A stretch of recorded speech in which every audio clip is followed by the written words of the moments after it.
Bonjour à tous et bienvenue sur ce podcast du 6 mars. J'accueille aujourd'hui Marie Beauchesne qui a écrit La marque c'est moi, la communication personnelle pour celles et ceux qui n'aiment pas se mettre en avant. Alors on va parler personal branding, amour de soi, image de soi, communication et c'est génial parce que je vais lui poser plein de questions à Marie Beauchesne. Déjà Marie, bonjour. Bonjour Alexia. Et merci de venir aujourd'hui pour parler de ce livre. Alors déjà, j'aimerais quand même que tu te présentes un petit peu parce qu'il n'y a pas tout le monde qui te connaît encore. Oui, bonjour Alexia, merci. Effectivement, donc je m'appelle Marie Beauchesne, je suis consultante et formatrice en communication personnelle. Donc mon premier métier est la communication, mais c'est un métier qui a évolué pour passer de la communication des marques, des entreprises, à la communication des individus. Parce que moi, ce qui m'intéresse profondément, c'est, comme tu le disais à l'instant, c'est l'expression de soi, c'est vraiment l'identité. Et effectivement, moi, j'ai pris plusieurs détours dans mon parcours de communicante, notamment pour aussi avoir une formation de designer. Donc, j'ai été créatrice de mode et donc c'est dans ce contexte-là que j'ai été amenée à prendre beaucoup la parole, notamment à travers 3 TEDx, tu parlais de l'un d'entre eux à l'instant, qui parlait beaucoup plus d'égalité, mais plutôt de liberté. C'est vraiment un concept qui est important pour moi, justement, c'est que chacun et chacune puisse exprimer qui il est, qui elle est, et surtout qui il a envie de devenir. Et donc ça, c'est pour moi une thématique centrale qui s'est exprimée aussi bien par l'identité, qui se façonne aussi bien à travers le vêtement, qu'elle se façonne aussi par les mots énormément. Donc c'est l'expression de soi à l'oral, c'est l'expression de soi à l'écrit. En tout cas, voilà, c'est vraiment cette dimension d'expression qui m'intéresse et que je pratique au quotidien, aussi bien auprès de particuliers à travers des formations en ligne, notamment Brand Me Baby, une formation que j'ai montée il y a 3 ans maintenant, et aussi en entreprise dans le cadre de transformations majeures, notamment auprès de managers, de dirigeants, parce qu'on est dans des situations où on a besoin de créer davantage la confiance, de aussi exprimer en fait une vision de manière beaucoup plus claire et beaucoup plus incarnée. Donc ça, c'est quelque chose que je fais à travers mon cabinet de conseil qui s'appelle Sens Futur. Donc effectivement, si je devais résumer, je dirais qu'aujourd'hui, moi, je suis consultante et formatrice, mais aussi auteure, comme tu le mentionnais au début de ce podcast. Alors justement, par rapport au personal branding, mais cette fois-ci, non pas d'un point de vue corporate et entreprise, mais d'un point de vue personnel. On est dans une ère, une partie de la société, en Occident en tout cas, où on parle beaucoup de soi quand même, au travers des réseaux sociaux, Instagram, TikTok, il y a toujours de plus en plus de nouveaux réseaux sociaux qui sortent pour nous mettre en avant, pour nous donner la parole ou l'image. On nous traite parfois de narcissiques, très souvent, surtout les femmes d'ailleurs. Elles sont quand même plus montrées du doigt que les hommes. Hein. Un homme qui se montre, c'est un homme qui est très sûr de lui. Une femme qui se montre un peu plus, elle est un peu narcissique ou elle a un problème. Mais sans rentrer forcément dans le jeu de l'homme ou de la femme et de parler de genre, est-ce qu'on n'est pas quand même un petit peu confronté à cette peur d'être narcissique quand on se met en avant ? Oui, on pourra y revenir, effectivement, la question du genre est une question qui se pose aussi vis-à-vis de l'expression de soi, mais c'est une question, moi je trouve fondamentalement, c'est une question qui n'a pas de sexe. Pas de sexe, pas de genre, parce qu'on est tous confrontés à ce doute intérieur. Effectivement, est-ce que je vais passer pour quelqu'un d'arrogant, de narcissique ? Clairement, c'est une question qui se pose davantage aujourd'hui qu'elle ne se posait peut-être il y a 10, 20, 30 ans. Pourquoi ? Parce qu'on a davantage de possibilités. Donc ça, c'est super. En soi, on a beaucoup plus d'options. On a des outils à notre disposition qui nous permettent de le faire. De l'option à l'injonction, c'est vrai qu'il y a un glissement très facile qui peut se faire et je conçois tout à fait, ça fait partie des questions fondamentales de notre société actuelle. Est-ce qu'on ne va pas trop loin ? À quel moment est-ce qu'il faut placer la juste limite pour soi, justement ? Effectivement, c'est une question qui se pose. Maintenant, moi, je suis persuadée que c'est toujours une bonne chose, d'une part, d'avoir l'option de le faire, ce qui n'était pas le cas avant, d'avoir cette liberté, en fait, d'expression. Que ça soit à un niveau individuel qui se ressent aussi à un niveau, je pense, sociétal, parce que quand chacun est davantage en capacité de s'exprimer, d'exprimer ses idées, ça peut faire basculer les choses beaucoup plus rapidement aussi. Et donc l'expression de soi et l'expression de ses idées, pour moi, c'est 2 choses qui sont intimement liées. Donc on peut très bien se dire, oui, mais Instagram, on n'est pas du tout sur l'expression des idées, on est sur l'expression du selfie. Soit. C'est un peu ça. Hein. Soit, mais souvent ça...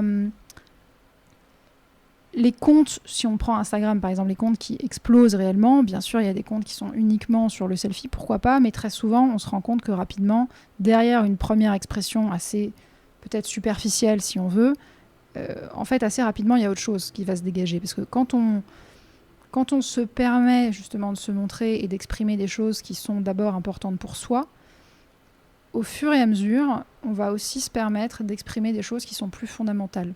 Et donc là, on va rentrer dans le domaine des idées, on va rentrer dans le domaine des convictions. Et c'est pour ça persuadée qu'il n'y a pas trop de communication de soi.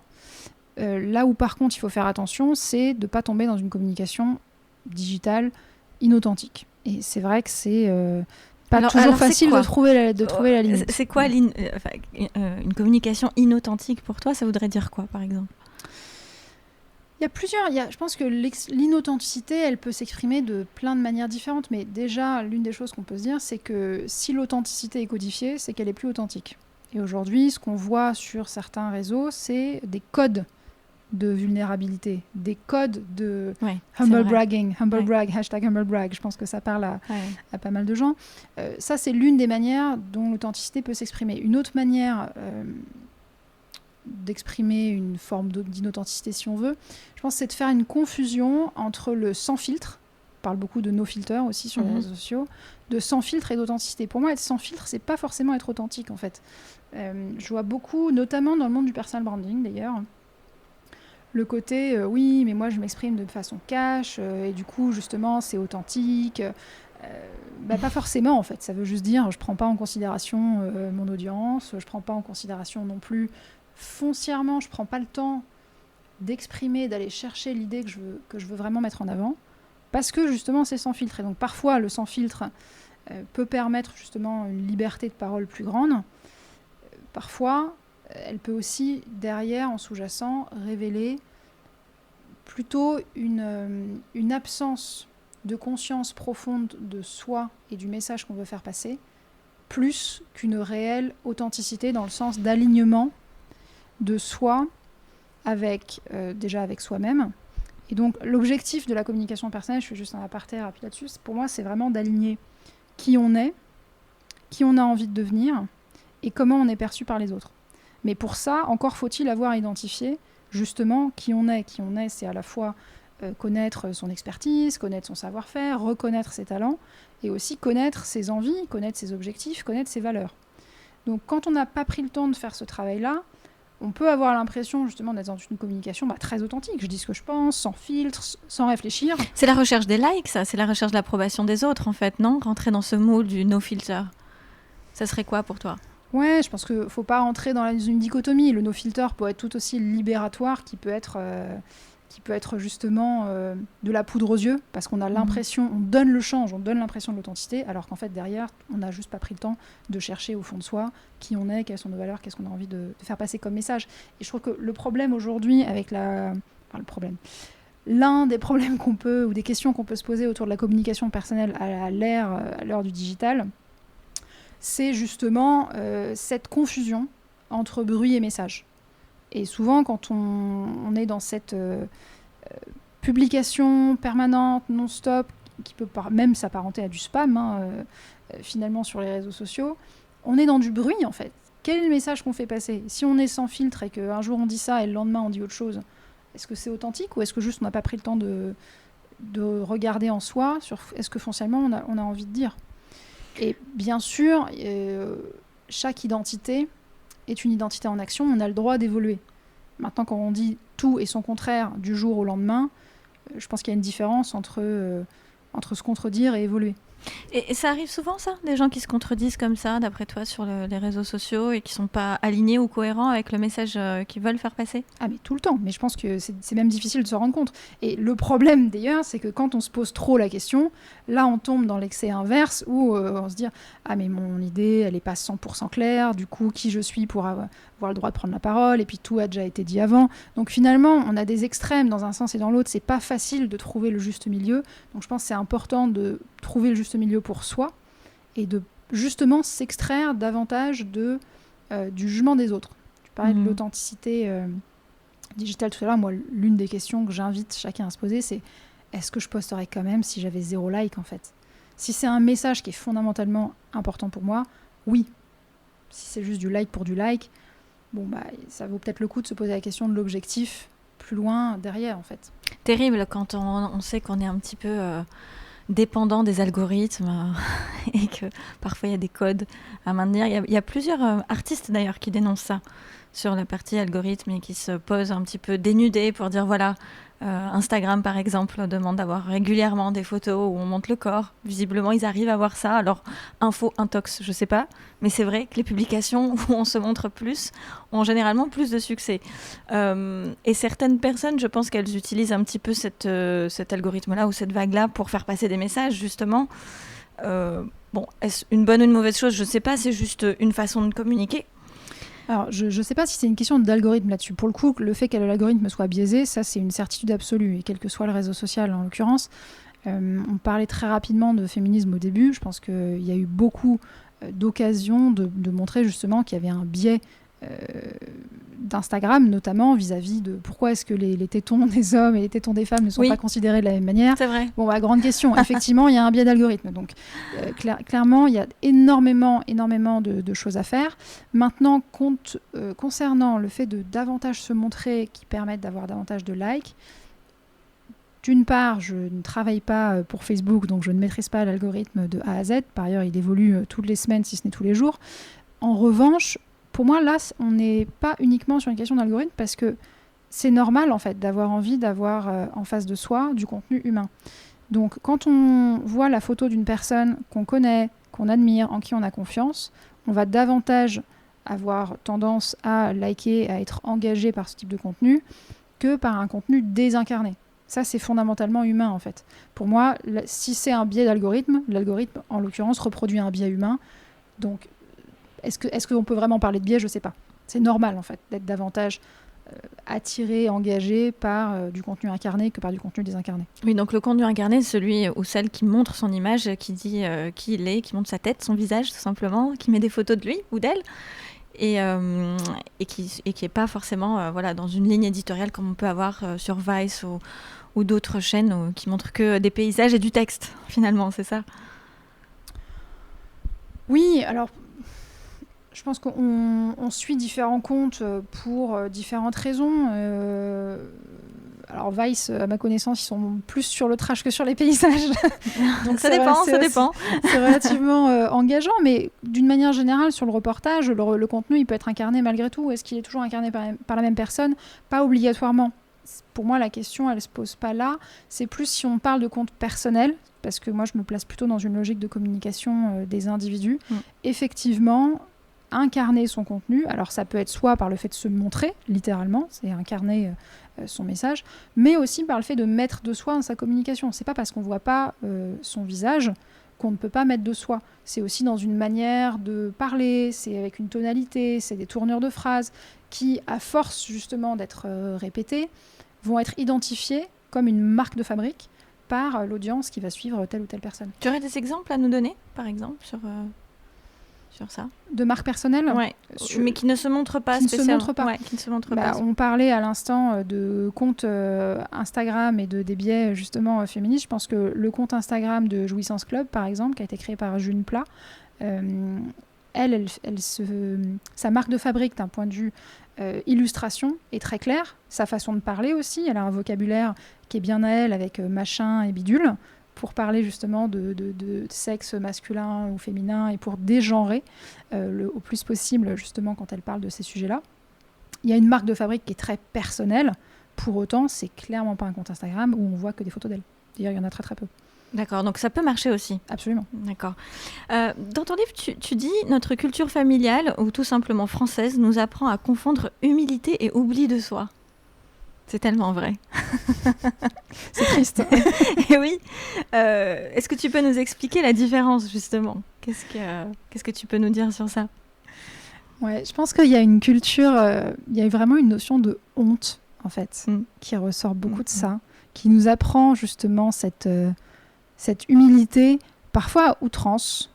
Et on parlait au début, alors il y a des biais de genre, clairement, je pense qu'il y a des biais de genre, en l'occurrence, dans les deux sens, mais spécifiquement sur cette partie de se mettre en avant, il y a effectivement une notion de culpabilité qui va être davantage poussée. Alors, c'est une culture française, c'est pour ça que pour moi, il y a plus de différence dans l'absolu entre... Alors, je peux t'assurer que la culture portugaise, on peut en parler. Hein. On est bien aussi, on est dans la même lignée. Oh là là, c'est bien pire. Non, c'est vrai, je parle de culture française, probablement parce que, alors, j'ai pas une connaissance extensive de toutes les cultures du monde, bien sûr, c'est pour ça que je parle de ce que je connais, mais pour avoir habité et travaillé un petit peu aux États-Unis aussi, clairement, dans le monde anglo-saxon, d'une manière générale, la perception du personal branding est très très différente de la perception française. C'est vrai. Et je pense que ça tient aussi à l'éducation, en fait, sur le fait de mettre en avant ses qualités, mettre en avant ses compétences, sa personnalité. C'est quelque chose qui n'est pas toujours... qui n'est pas facile, en fait. C'est vrai qu'on nous apprend globalement à être dans la moyenne, dans la norme. Et donc, sortir de la norme, c'est très vite culpabilisant, en fait. C'est...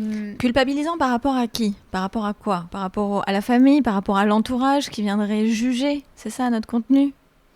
Il y a une notion de jugement, effectivement. C'est vrai que cette notion d'humilité et d'oubli de soi, pour moi, il est fondamental parce que quand on nous apprend à être humble, ça nous apprend souvent davantage à surtout ne pas avoir une tête qui dépasse par rapport aux autres, oui. Plus que à affirmer et à prendre notre place quand c'est juste.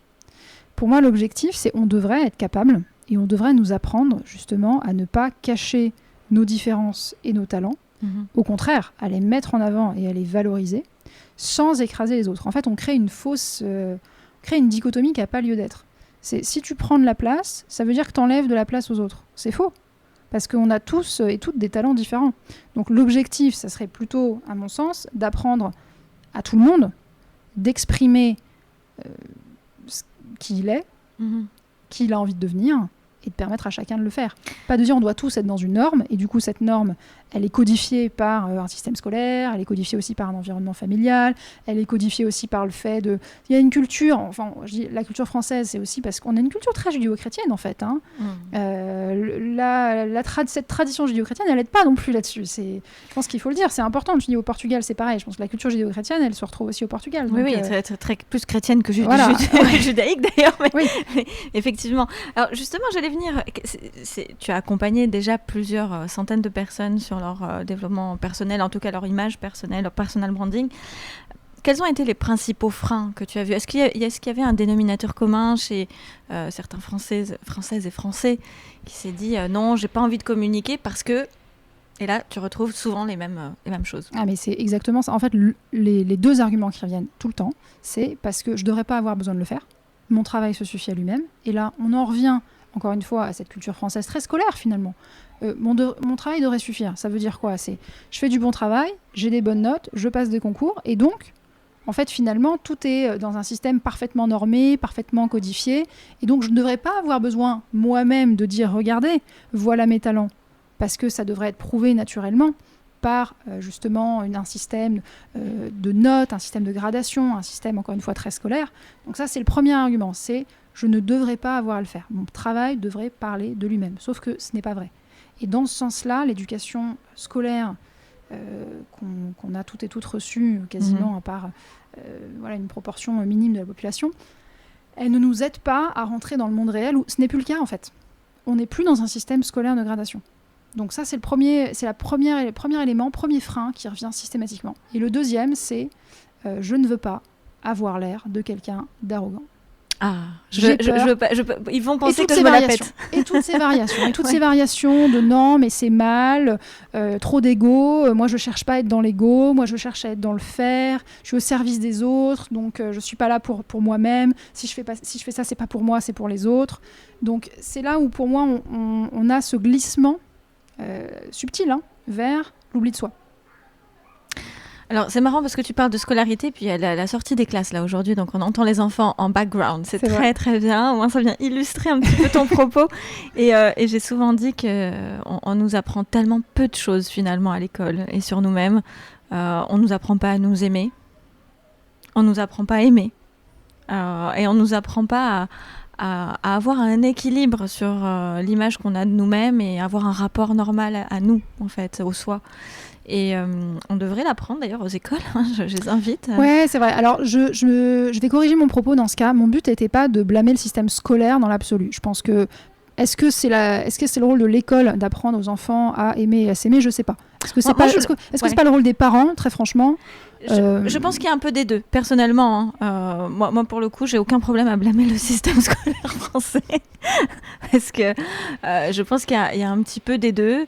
Mais c'est vrai que les parents, ils y sont pour beaucoup quand même. Parce que quand on devient adulte, on oublie vite ce que la maîtresse nous a dit de CM2. Par contre, ce que papa et maman nous ont dit, ça reste quand même. Et ça peut rester même à l'âge adulte. Enfin, on peut encore leur donner beaucoup de crédibilité. Et ça peut être aussi des freins. Ouais, tout à fait. Mais je pense que la parentalité, c'est une responsabilité. Il faut en être conscient. Ouais. Et on ne peut pas tout rejeter sur le système scolaire. Donc le système scolaire, pour moi, effectivement, il faut blâmer quand c'est nécessaire et remettre le crédit là où c'est juste aussi. Je pense que le système scolaire fait un très bon travail d'apprentissage intellectuel.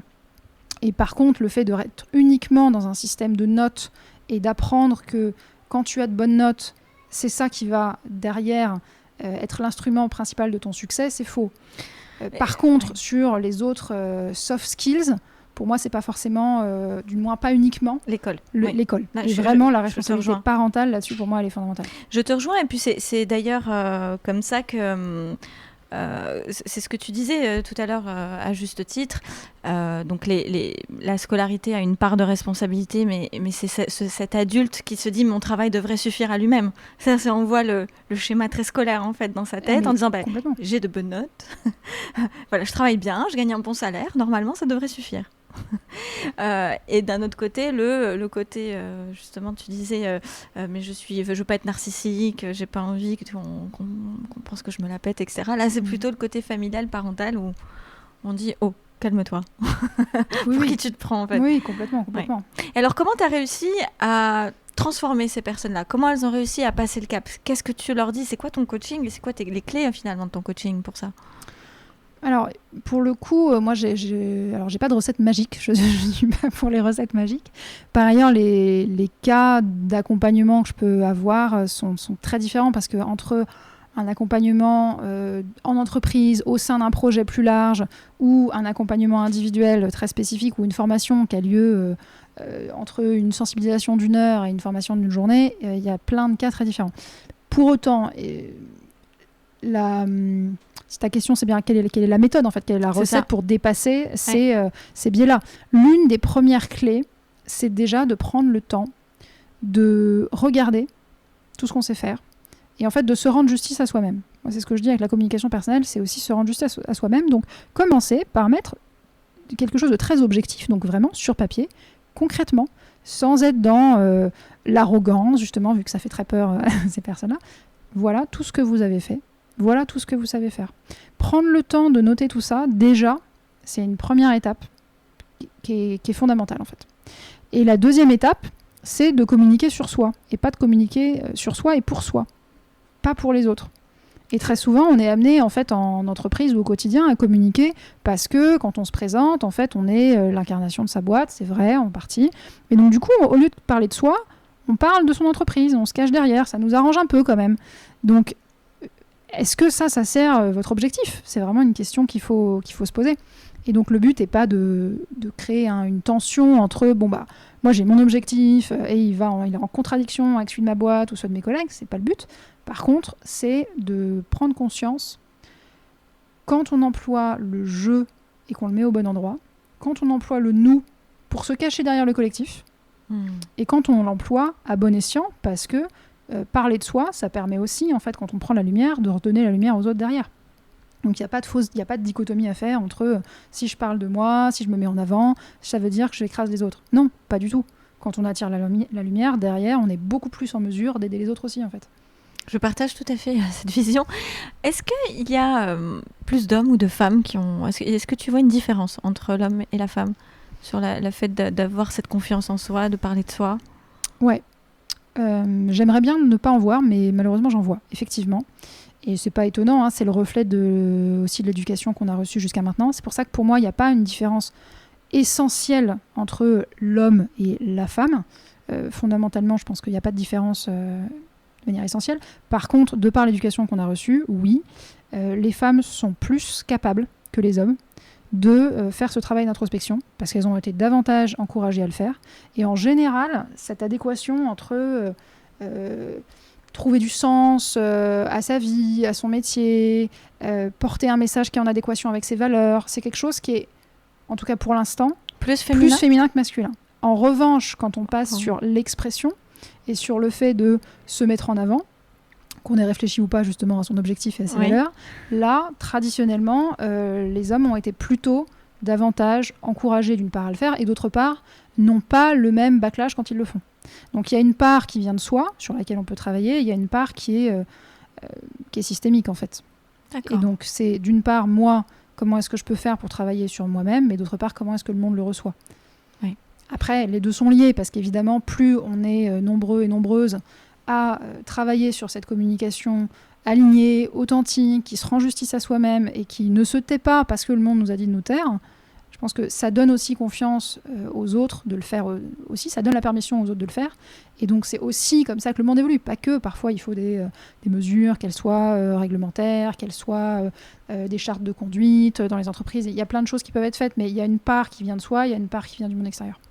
Je me mets à la place de cette personne qui se dit « Allez, c'est bon, je me lance, je vais faire mon post, je mets ma photo, j'ai fait un shooting, je me prépare, je vais être dans mon authenticité la plus pure et je vais poster mon message à l'humanité qui veut se lancer. » Je me mets à la place de cette personne avec toute l'empathie du monde et je me dis « Elle va avoir cette peur du regard des autres. » Bien sûr.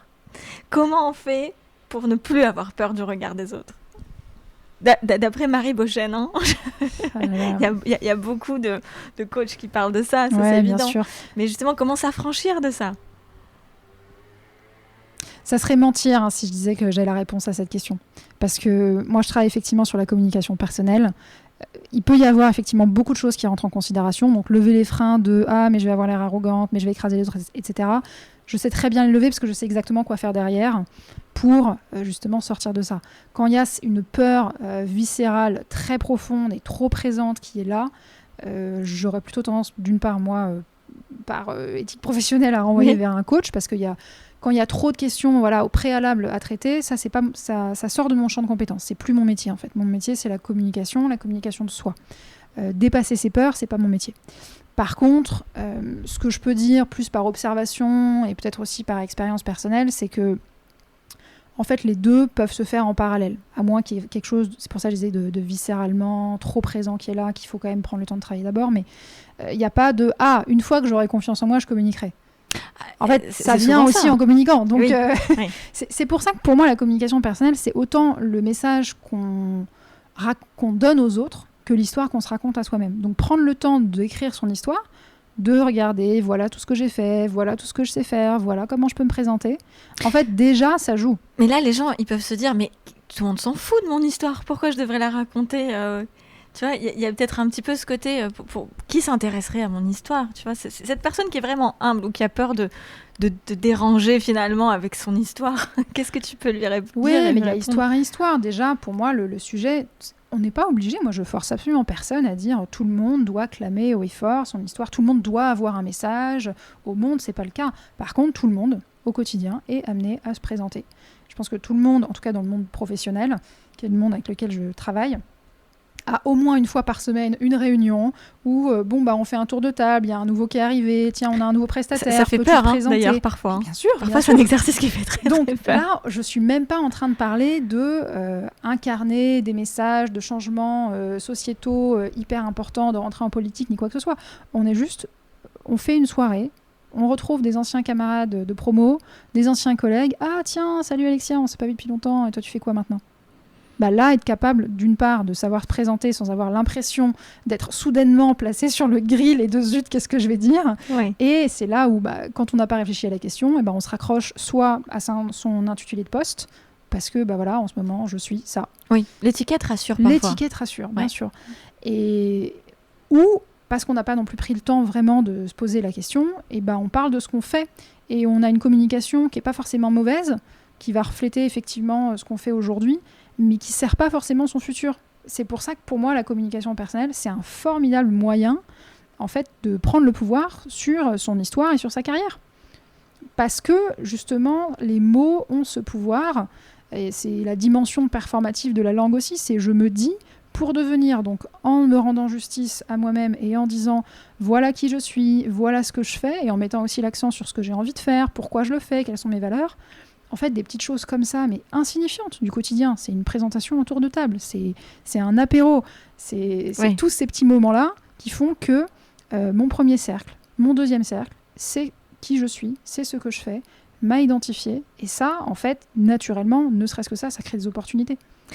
Et c'est quoi le rêve que tu as derrière tout ça, en fait? Si tout le monde, aujourd'hui, allait lire ton livre, appliquer les conseils de Marie Beauchesne, c'est quoi l'objectif? C'est quoi le rêve derrière ça? Ouais, moi, mon rêve, c'est que les gens, je sens que les belles personnes qui ont de belles valeurs lisent ce livre et prennent justement davantage conscience qu'elles ont aussi une marque personnelle et qu'elles ont un rôle à jouer et qu'elles peuvent avoir les plus belles idées du monde. Si elles se cachent derrière, en fait, ça ne va pas aider ces idées à prendre de la place dans le monde. Et si déjà, toutes les personnes qui ont envie de passer une étape dans leur carrière, de faire une transition, peuvent, grâce à ces méthodes-là, justement, être plus en confiance et peuvent arriver là où elles ont envie d'arriver, tant mieux, je serais déjà très contente. Si en plus, ces personnes ont un projet qui aide ce monde à aller mieux, et ben là, je serais encore plus contente. Parce qu'aujourd'hui, c'est vrai que de par, encore une fois, l'éducation qu'on a reçue, les personnes qui sont en général le plus à l'aise avec la communication personnelle sont pas toujours les personnes qui se posent le plus de questions, ni les personnes qui vont avoir le plus en elles cette envie de changement social. Alors c'est un peu un raccourci de dire ça, évidemment il y a des exceptions, mais c'est vrai que moi j'ai envie que plus de gens, en fait, prennent conscience de ce pouvoir-là et ne se cachent pas derrière leurs idées. Alors une autre question quand même importante, c'est qu'est-ce qui se passe si on ne connaît pas sa mission de vie? Est-ce qu'on est vraiment obligé d'avoir une grande mission pour parler de soi? C'est une très bonne question et c'est même un écueil, en fait, finalement, à la communication de soi. C'est se dire « Ah, mais j'ai d'abord besoin de savoir qui je suis, pourquoi je suis là, quelle est ma mission de vie. » Et là, à ce moment-là, je pourrais communiquer. C'est un écueil, pourquoi? Déjà parce que ça peut être le travail d'une vie. Donc, si vous attendez de trouver qui vous êtes, en fait, il ne va rien se passer. Et c'est surtout, en fait, un mouvement à double sens. C'est-à-dire que le fait de commencer à communiquer sur soi, parce qu'il y a forcément une base, en fait, même si on se dit, ok, admettons, je ne connais absolument pas ma mission de vie, je ne sais pas qui je suis. Au demeurant, vous savez quand même d'où vous venez, et ce que vous faites, et ce que vous savez faire aujourd'hui. Donc déjà, ça, c'est un point de départ. Il ne faut pas oublier que la construction de marque, en fait, une marque, c'est une identité en action. Donc la pire chose qu'on puisse faire, c'est de dire « je suis comme ça » et c'est gravé dans le marbre. Parce que là, vous enlevez la partie action, en fait. Et ça enlève d'une part la capacité de mouvement, la capacité de remise en question, qui est très dangereuse. Par ailleurs, on vit aujourd'hui dans un monde qui est en mouvement permanent. Oui. Donc se dire, et très bien, une mission de vie, elle peut transcender les époques, c'est pas la question, mais en revanche, le fait de se dire « je suis comme ça et je ne peux pas évoluer », il y a ces phrases que moi-même, sans y faire attention, parfois je dis encore, hein, c'est « ah, on se refait pas ». Mais c'est faux, on ne se refait pas si on n'a pas envie de changer. Exact. Mais on peut changer, en fait. Complètement. Et la communication, c'est aussi l'un des moyens qui permet de se réinventer, de changer, parce qu'on a justement la capacité de se dire pour devenir qui on a envie de devenir. Alors justement, c'est ça qui est peut-être... qui peut un peu faire peur ou qui peut donner envie à certaines personnes de se dire non, je suis pas certaine de vouloir m'affirmer, m'afficher avec la personne que je suis telle qu'elle aujourd'hui, parce que peut-être dans 5 ans je serai quelqu'un d'autre et je vais avoir cette étiquette à vie si je communique maintenant sur cette version-là de moi-même. Tu vois ? Ouais. Et est-ce que c'est quand même ok de montrer qui on est à l'instant T et de se dire dans 5 ans peut-être que j'aurai un autre discours, peut-être que ma vision va évoluer, et c'est pas grave. Je continue à communiquer quand même sur mon évolution et mon changement.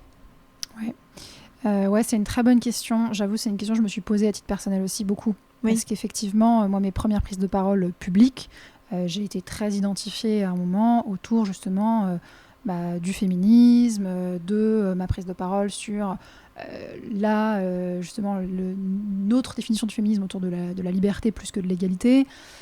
Aujourd'hui, ça m'a posé question en tout cas pendant quelques temps, parce qu'effectivement je me dis mais voilà, j'ai parlé de communication, après j'ai parlé de féminisme, je suis plutôt connue pour ça, maintenant je reparle de communication. Pour autant, je d'expérience, il y a toujours un lien quand même.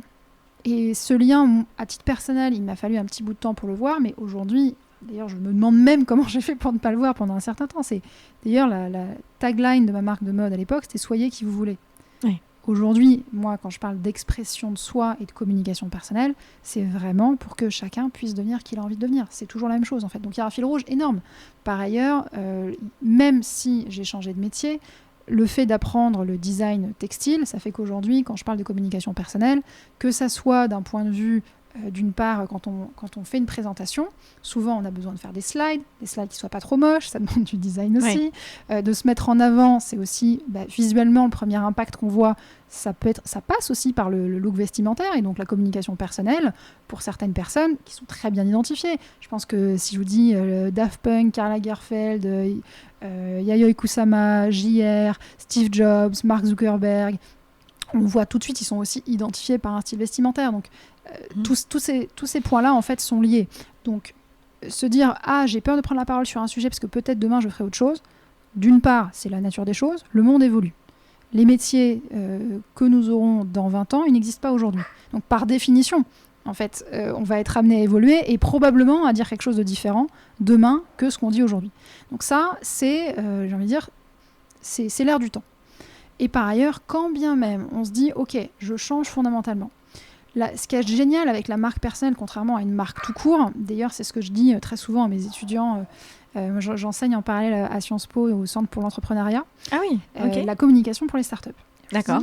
Et donc l'une des composantes, c'est aussi la communication de soi, la marque personnelle. Pourquoi ? Parce que 90% des startups meurent au bout de 3 ans. Par contre, 3 ans. Ouais, voilà, 90%. C'est énorme. Alors c'est une statistique assez classique, hein, mais en revanche, vous, au bout de 3 ans, vous existez encore. Donc même si vous avez changé de projet, même si vous avez été connu sur tel discours, malgré tout, ce qui va faire la différence, c'est que vous allez avoir créé des relations de confiance avec certaines personnes, vous allez être identifié, vous allez avoir prouvé votre capacité aussi, d'une part, à prendre la parole tout court, à monter des projets, à inspirer des équipes, et ça, quel que soit le message. Finalement, Elon Musk, qui parle de Mars ou qui parle de voitures ou qui parle de n'importe quelle tech, peu importe en fait. Oui. Y a une crédibilité qui est liée à la personne, non pas à son projet, ni même à sa mission, ni même à ses valeurs. Waouh. Donc, même si vous changez, c'est pas grave. En fait, c'est un capital que vous n'allez pas perdre en fait. Mmh. D'accord. Ok, donc ça vient quand même répondre à pas mal de problématiques et surtout ça vient peut-être un peu soulager ceux qui se disent mince, j'ai pas peut-être qu'une seule mission, voire j'en ai pas du tout, donc c'est pas grave. Dans les deux cas, c'est pas grave. C'est pas grave. Donc tu donnes un petit peu les clés aux personnes pour qu'elles reprennent leur pouvoir personnel et qu'elles accomplissent en fait leur mission ici sans se cacher. Ouais, la communication c'est un moyen, c'est pas un but en soi. C'est pour ça que je pense que toute cette notion d'authenticité digitale, c'est si l'objectif c'est juste d'avoir des likes, bon, pourquoi pas ? Je suis pas là pour juger, chacun fait ce qu'il veut. Si ça rend heureux, pourquoi pas ? Pour moi, la communication, c'est un moyen en fait. C'est un moyen de faire passer des messages forts. C'est un moyen de faire passer des messages. D'ailleurs, c'est le principe de la communication. Communiquer, c'est créer du lien. Donc, c'est l'essence de la communication. Si l'objectif, c'est avoir plus de followers, ok, très bien. Mais pourquoi avoir plus de followers ? Parce que ça fait plaisir. Ok, pourquoi ça fait plaisir d'avoir plus de followers ? Parce qu'on se sent aimé. Ok, pourquoi tu as besoin de te sentir aimé ? Parce que je ne me reconnais pas ma valeur à moi-même. Ok, et bah dans ce cas-là, on fait c'est un exemple parmi d'autres, mais c'est vraiment important de prendre le temps d'identifier c'est quoi son objectif en fait. Oui, alors pour certains, ça peut être de la thérapie.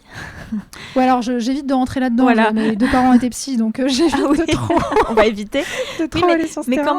quand même, justement, pour certaines personnes, et je cite, même s'il ne me l'a pas autorisé, mais Antoine Deplume, qui a un super compte Instagram et qui montre en fait les kilos qu'il a perdus. Il est passé d'une obésité morbide ou extrême à maintenant un IMC correct, il me semble.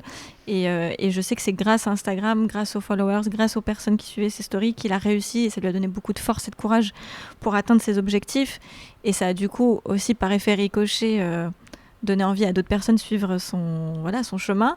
Là, on peut être fier de personnes qui ont réussi à dépasser ce cap, d'oser parler d'eux-mêmes, en montrant sa vulnérabilité aussi, Mais authentique, pour le coup. Authentique. Et là, on est sur une forme de thérapie quelque part où on sait qu'on a besoin du regard des autres pour justement avoir des encouragements. Et là, c'est plutôt positif quelque part sur certaines personnes. Oui, bien sûr. Et d'ailleurs, je pense qu'il y a, encore une fois, il y a plein d'effets très, très, très positifs. C'est pour ça que moi, je pense que fondamentalement, je préfère que les gens aient davantage l'option de se mettre en avant, de parler d'eux-mêmes, quitte à ce que ça soit peut-être pour certaines personnes un peu trop. Moi, je pense qu'il n'y a jamais trop de communication sur soi. Il peut y avoir des mauvaises communications, il peut y avoir d'un côté spam, effectivement, ça, c'est pas l'objectif. Mais faut faire attention aussi parce que les réseaux sociaux, on parle beaucoup d'Instagram depuis le début de cette émission et je comprends tout à fait, c'est oui, voilà, c'est le reflet de notre époque, mais il n'y a pas que ça. La communication personnelle, d'ailleurs, dans mon livre, je ne parle quasiment pas d'Instagram. Pour moi, c'est pas le sujet, en fait. La communication personnelle, c'est savoir parler de soi, savoir mettre de soi dans sa communication et savoir aussi embarquer son réseau et les autres autour de soi, trouver sa juste place entre le je et le nous pour que les autres parlent de soi aussi. Donc, les modes d'expression, les modes de communication, ça peut être de la communication digitale, ça peut être Instagram, ça peut être LinkedIn, peu importe. Et ça peut aussi être de l'expression, l'oralité, ça peut être du podcast, comme aujourd'hui. L'oralité, ça peut être des prises de parole en public. L'écrit, ça peut être aussi bien un tweet que ça peut être une tribune ou un livre. Il n'y a pas de... Alors justement, tu disais, parce que je m'attendais à ce que tu relèves ça, et tu disais, et contrairement aux idées reçues, le personal branding n'est pas un concours de selfie, une injonction à l'omniprésence médiatique et digitale, ni une invitation à l'oversharing, ni encore une distribution massive de cartes de visite à un événement de networking. Donc effectivement, c'est pas que ça, en fait. Et on a l'impression que le personal branding se limite à ça. Mais finalement, ça peut être beaucoup plus que ça. Ça peut être aussi intervenir lors d'une conférence et oser parler en public. Tout à fait. Et on parle de conférence, comme ça peut être prendre la parole au sein de son entreprise à une occasion soit qu'on va créer, soit où on va se dire, bah tiens, moi je vais me proposer pour cette occasion. Donc oui, la communication personnelle, encore une fois, c'est d'une part créer du lien et savoir parler de soi, savoir mettre de soi dans sa communication. C'est pas la communication digitale. C'est vrai que personal branding, particulièrement aujourd'hui, ce qui est assez étonnant d'ailleurs, parce que si on revient à l'étymologie du mot branding, ça n'a strictement rien à voir avec le fait de faire de l'oversharing et de l'omniprésence sur les réseaux sociaux. Ça n'a strictement rien à voir avec ça. Le branding, initialement, c'est apposer une marque sur un produit. Alors ça peut être un baril de Porto, comme ça peut être du bétail, pour qu'on sache reconnaître la provenance finalement du bien ou du service. Donc brand, c'est un mot allemand en fait, c'est du marquage en fait. Et donc l'objectif, c'est pas de marquer son audience, si je puis me permettre l'expression, c'est pas de marquer à la culotte en fait son audience, être tout le temps omniprésent avec une communication presque spammante en fait. C'est vraiment le branding, c'est la création d'une identité qui va permettre à son audience de reconnaître le produit ou service, grâce justement à un alliage de symboles. Et donc aujourd'hui, l'identité de marque, d'ailleurs quand on parle de branding, dans le branding de marque, on parle d'identité en fait. C'est très lié à la notion d'identité. C'est pas du tout lié à la notion de marketing automation, de growth hacking, qui pourtant aujourd'hui sont presque synonymes en fait. C'est vrai qu'on parle beaucoup de personal branding / growth hacking. C'est vrai. Ce sont des démarches assez différentes, qui pour autant sont... Alors pour ceux qui ne connaissent pas le growth hacking, comment toi tu l'expliquerais ? Le growth hacking, c'est vrai qu'aujourd'hui on peut l'utiliser pour soi ou pour... Initialement, c'est vrai que c'était plutôt un langage employé dans les startups plutôt tech, effectivement, pour accélérer en fait son passage à l'échelle. Donc c'est hacking, donc c'est vraiment toutes les astuces qui vont permettre de passer à l'échelle. Growth, de notion de croissance. Vraiment de faire une croissance exponentielle. Oui, ce qu'on pouvait utiliser, utiliser pour les entreprises, en fait, on peut l'utiliser aussi pour les comptes personnels ou pour les marques. Il y a plein de méthodes en fait, du marketing, du branding, du growth qu'on peut utiliser pour soi.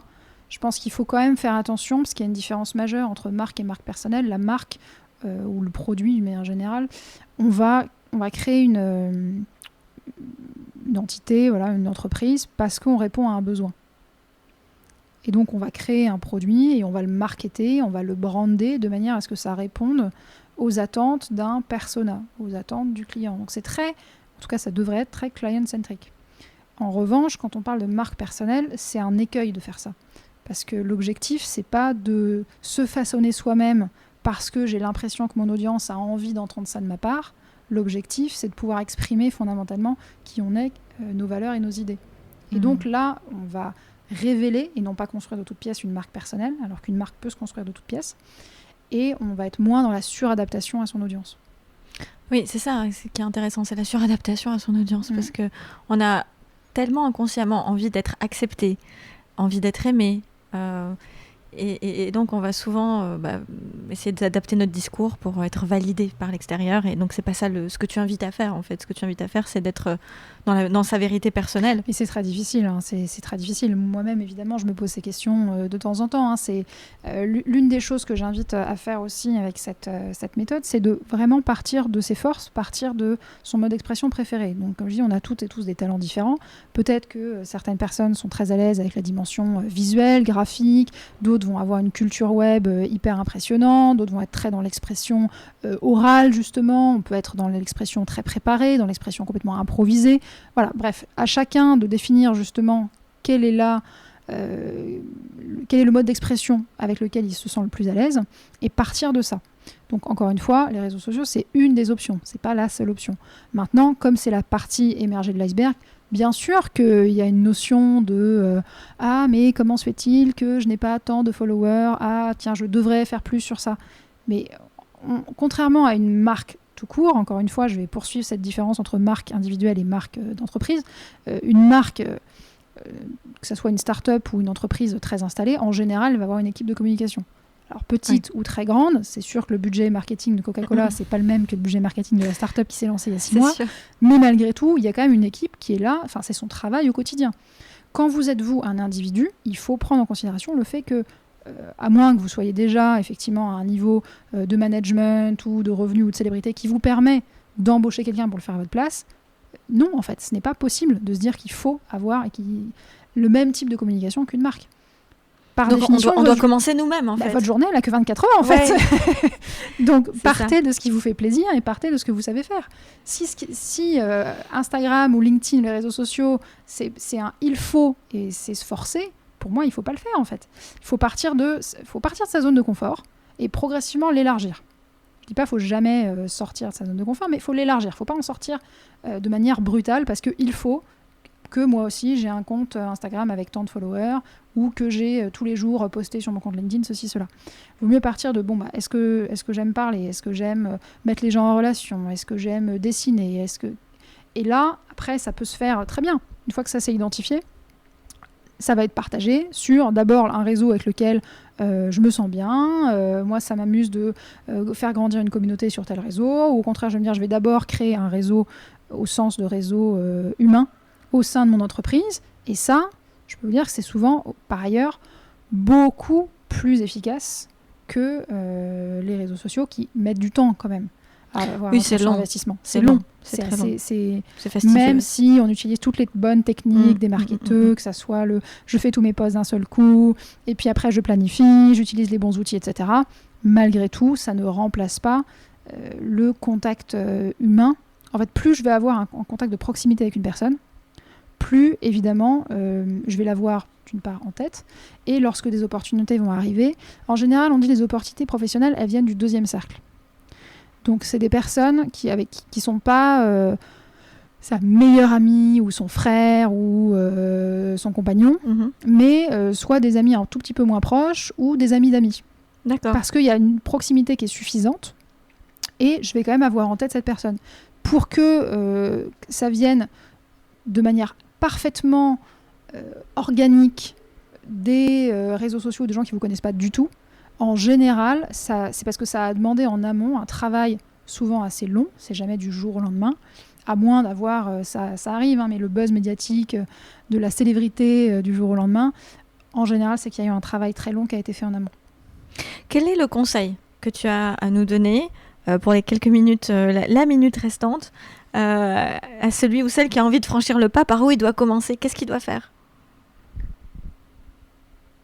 Un petit conseil, mais rapide, de comme ça. Allez, je sors un tout petit peu de ma zone de confort. J'ose mettre une première pierre à l'édifice sur mon personal branding, sur le fait de communiquer sur moi.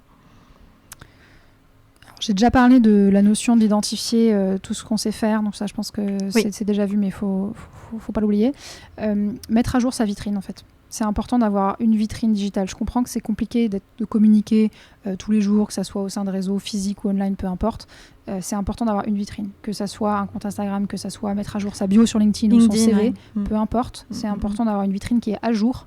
Comme ça, s'il y a une opportunité qui arrive, on sait qu'on est prêt. Et surtout, pour que cette vitrine soit présente, ça veut dire que déjà on a pris le temps d'identifier son identité professionnelle. Et LinkedIn, pour ça, est d'ailleurs un super outil. Ouais, LinkedIn est un super outil. LinkedIn, on n'est pas obligé de l'utiliser en postant tous les jours. Ça peut être utilisé tout simplement comme une version online d'un CV amélioré. C'est ça. C'est un CV en ligne, en fait, qui peut... Ok, très bien. Bah, écoutez, j'espère que ça vous a donné envie de mettre à jour votre vitrine, de vous poser les bonnes questions sur pourquoi vous faites ce que vous faites, qui vous êtes. Je vous invite encore une fois à acheter le livre. La marque, c'est moi. Marie Beauchesne, les éditions Duno. Et qu'on peut avoir de partout, sans citer aussi où est-ce qu'on peut acheter ton livre. On peut l'acheter de partout. On peut le commander en librairie, tout à fait, sans problème, si la librairie ne l'a pas déjà, ou sur les plateformes en ligne, bien sûr. Voilà.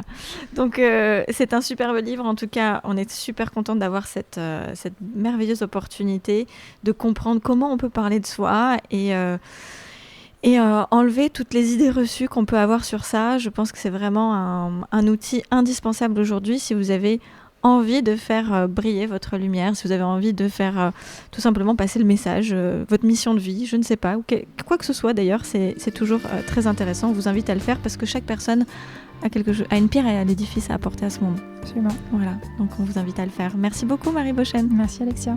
À très bientôt sur le podcast d'Alexia Borg. Merci à tous.